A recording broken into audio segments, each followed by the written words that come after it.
Welcome back to day 4 of Grief Week. We're still here with Sandra. Thank you for being here. Sandra Maddox. Sandra Maddox, you can yes. get her books. What is the title of your book? Book series? Oh, well, actually, it's Tiffany and the Talking Frog in Search of the Crown of Rye Chestnuts, because kids can't say righteousness. That's so it's great. Rye Chestnuts. Yeah. That's so cute. And then I'm in Chicken Soup for Chicken Soup the for Soul. Soul, the grief one. So you'll find my story in that as well. Awesome. So and they then can you get lead. those on Amazon, Yeah, or and Barnes Amazon. Noble, or Amazon. Awesome. Yes. Okay. So let's read a testimonial really quickly before we get started.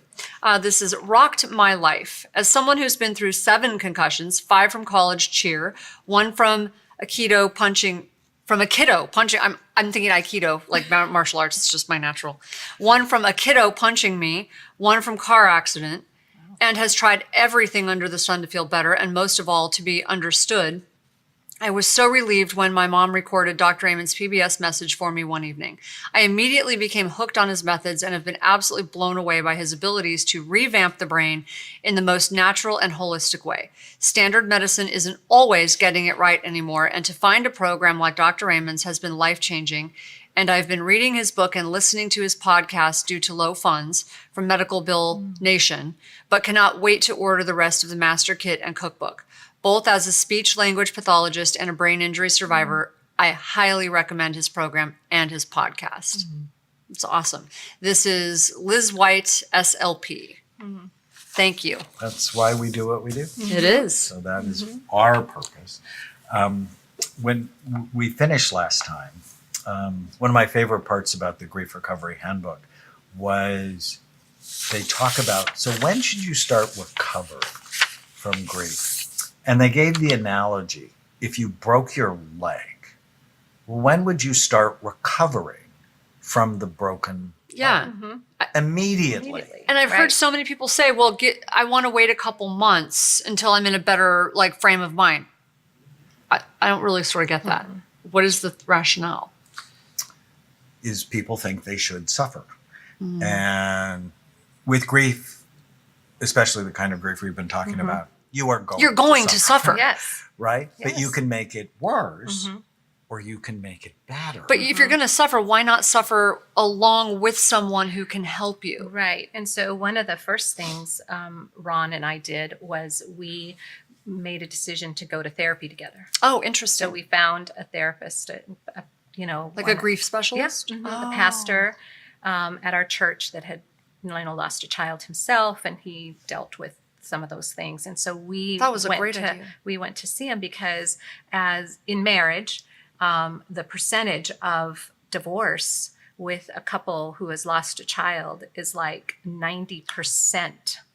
Oh, wow. 90%. Which is also true if they have a disabled child. Yeah. Or like wow. an autistic It's child. crazy. It's 90%. My husband said, you mean like people who don't know the Lord? And he's like, no, it doesn't matter. It's like 90% because of the way you grieve. Sometime, one day you may be in it and that person may not be. And, there's this dynamics. And the dynamics. But we made a decision to enter into each other's griefs. And I think that was one of the things that in friendships, find those people that'll enter into your grief, that will walk with you into your grief, that will I like help that you term. through. Enter into each other's grief. And it Yes. sounds like you gave each other permission Yes. to do that. We let certain people, now, not everybody's a safe person to do that. So you have to think about that as well. But there are people who will enter into that place, like my friend who came to sit with me for weeks, and the people that we had around us that would bring us food and, just helped. So, but we started right away. Like I said, I went to my, for a physical right away. I remember my sister taking me to that. I remember, Ron and I going. This was early. I don't have, the early days are so numbing, but I do remember in that first week, that's exactly what we did. And I don't know if somebody told us that or we just thought it was the best thing to do. We don't know. That's actually a great idea. Entering into each other's grief. I think that's a great term. So from Feel Better Fast, some tips: start healing as soon as possible. There's no advantage to putting it on. keep a brain healthy routine. So make sure you're eating healthy food, That's probably hard. exercising, It is going hard. for walks, getting Yeah. as much sleep as you can. Now, some people can't sleep at all because it's like you've just been shot with terrible cocaine. I mean, your body just feels amped. And many people complain of diarrhea or irritable bowel syndrome because your intestinal tract is basically 30 feet of smooth muscle. And what happens to muscle when you get stressed? It cramps. It clamps down. Discover what was left unsaid or unfinished and write it Oh, out I like that. and share it with someone. There's actually whole therapies around writing what happened and looking That at helps it me. from an adult perspective. Be on the alert for an ant infestation. So we always talk about ants, automatic negative thoughts, the thoughts that come into your mind automatically and ruin your day. And the guilt ants, or we call them guilt beating ants, come out and jump all over you. So whenever you're sad, if you can, write down what you're thinking and then ask yourself, is that true? That's good. Write out the story of what happened, including the Which you positives did. Yes. I did or do that. negatives for 15 minutes a day for just a week. It has been shown in research studies to help. Reach for support, which you were able to do, address physical pain and emotional pain. So don't forget, sometimes if grief triggers chest pain, you need to see And your back doctor. pain is a big It's- one. Back and neck pain. It tends to come out in ways because, and people think, oh, well, that's just psychological. Well, yeah, it is all in your head because when those stress hormones are released, it causes pain, Well, causes then you what to feel more happens pain. You tense. Is those muscles Right. tense around the nerves. And you which- do have more pain. And so sometimes It's hypnosis can help or meditation can help. Deep relaxation. One of my favorites, progressive muscle relaxation, can be very helpful. Guided imagery. One of the things on that, our therapist told us to take time and step away from the grief, like take a little vacation from it. Like, and I was like, what does that mean?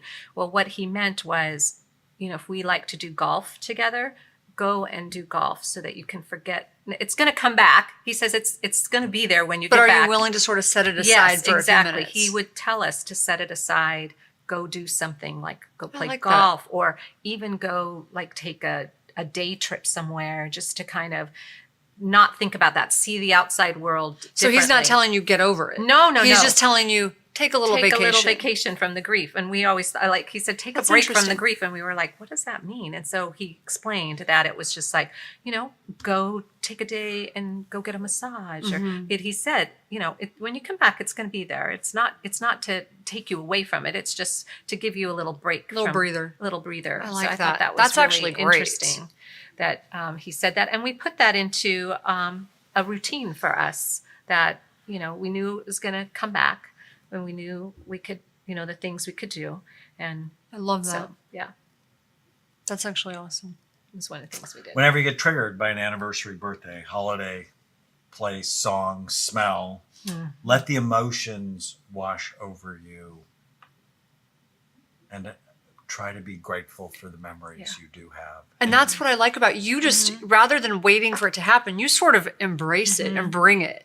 And I thought, and so it's almost like you are controlling not controlling, you're directing. It's like, I know I'm going to get triggered. So why don't I sort of direct the dialogue here? Why don't I sort of like embrace what's about to happen? And that way you have a bit more control. Yeah. Well, and it always comes on, right before, the day of, and the day after. It's like it's like it's coming. It's coming, and the flood of memories are going to come, especially when it's a birthday or or the anniversary. It's just and Ron and I made a commitment to one another that on those days, so long as family's okay and we still have parents around, that we take off and we go away. I like that. During in January and in April, for specifically those days right there, we take off and we honor her memory. We go somewhere and we just honor that, or we just stay together and quietly reminisce about things. And it's just the way we're able to cope with those holidays that are birthdays that are really special, in her life. And we want to honor her. I mean, God gave us her. We loved her. We want to remember her. We don't want to forget, Right.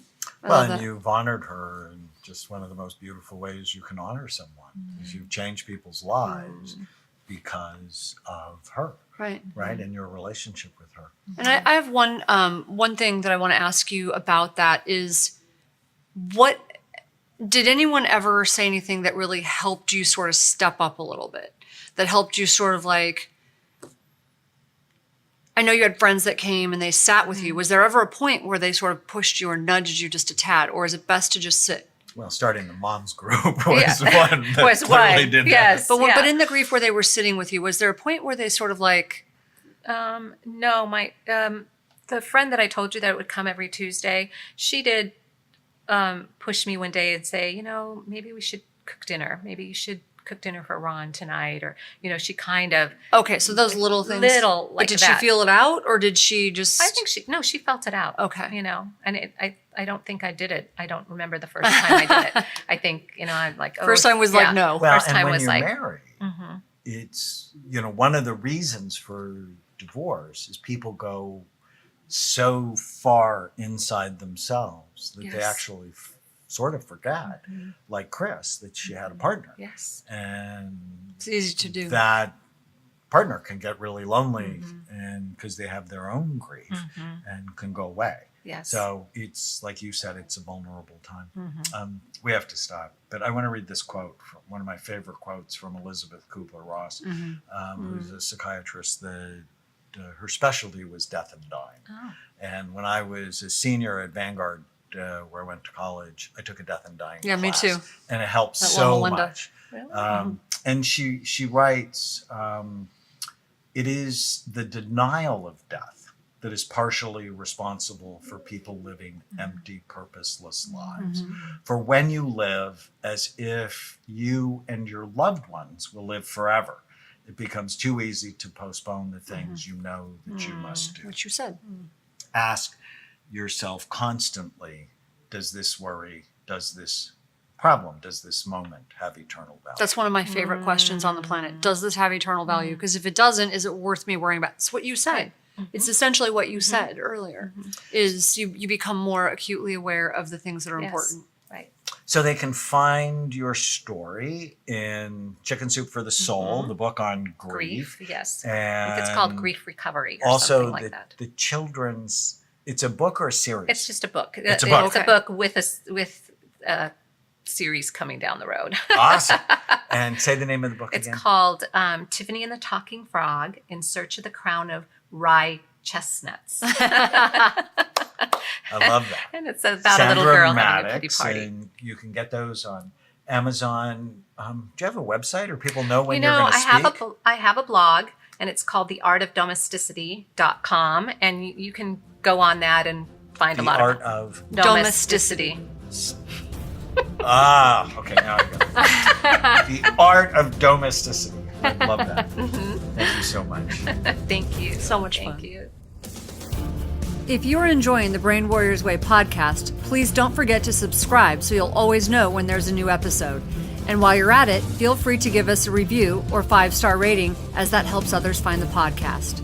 If you're interested in coming to Amen Clinics, use the code PODCAST10 to get a 10% discount on a full evaluation at amenclinics.com.